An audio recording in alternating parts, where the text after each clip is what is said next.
Alhamdulillah ya sampai, hari ini, kami melihat bahwa terkait dengan persiapan yang akan kita, apa ya, laksanakan untuk ke, persiapan puncak haji, yaitu masyair atau Arafah, Muzdalifah, dan Mina berjalan sesuai dengan apa yang kita harapkan. Artinya, sarana prasarana yang dipersiapkan oleh pemerintah Arab Saudi, saya lihat sudah 90% ya.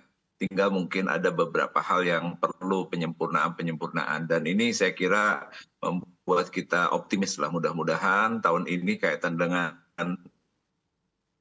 pelayanan kepada jemaah haji pada puncak pelaksanaan ibadah haji tahun ini bisa berjalan lancar sesuai dengan rencana. Oke, baik. Kita harapkan bersama seperti itu begitu ya Pak Arsyad. Pak Arsyad, untuk waktu kedatangan apakah seluruh kloter jemaah haji Indonesia di tahun 2023 ini juga sudah tiba di Arab Saudi?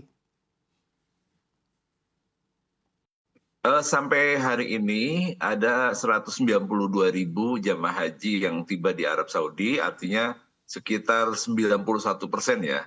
Ada kurang 9%-an lagi atau sekitar 17 sampai 18.000 jamaah yang akan tiba di Tanah Suci ya. Mudah-mudahan dalam 3 atau 2 hari ini jamaah seluruhnya sudah bisa masuk ke Tanah Suci, karena relatif sekarang emang di puncak-puncak akhir ini kan kloter mungkin tinggal beberapa kloter saja ya. Jadi kita harapkan di tanggal 23 atau 24 seluruh jamaah haji ini bisa sampai ya di Tanah Suci. Oke, 91% begitu ya untuk kedatangannya, yang mana dipastikan 23 atau 24 jamaah seluruhnya jamaah haji Indonesia tiba di Arab Saudi.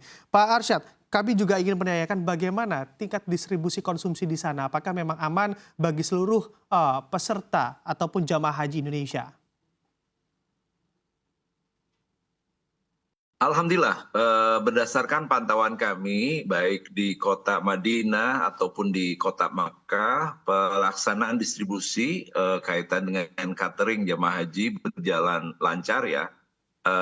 Emang dalam 1 hari ini, karena Mekah ini sudah memasuki masa puncak, ada sedikit keterlambatan walaupun itu masih bisa diantisipasi ya. Ini seiring dengan bertambahnya jumlah jamaah haji di kota Mekah, kemudian juga tingkat kemacetan dan keramaian kendaraan-kendaraan di jalan-jalan yang ada di kota Mekah ya. Makanya kami juga menyampaikan ke beberapa penyedia untuk mengantisipasi seiring dengan bertambah banyaknya jamaah haji di kota Mekah ya. Konon berdasarkan informasi yang kami dapatkan, pada saat puncak haji nanti ada sekitar 2,5 juta jamaah haji terkumpul dan terkonsentrasi seluruhnya di kota Mekah. Oke, baik. Pak Arsyad, kami juga ingin mengetahui sebetulnya apa dan juga tantangan ataupun kendala di sana bagi para jamaah haji hingga saat ini.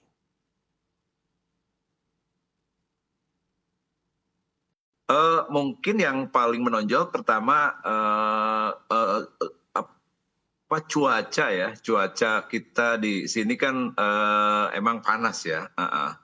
Kami mendapatkan informasi bisa mencapai sampai di angka 50 derajat Celcius, yang walaupun ya sampai hari ini kita belum melihat cuaca sampai sepanas itu ya.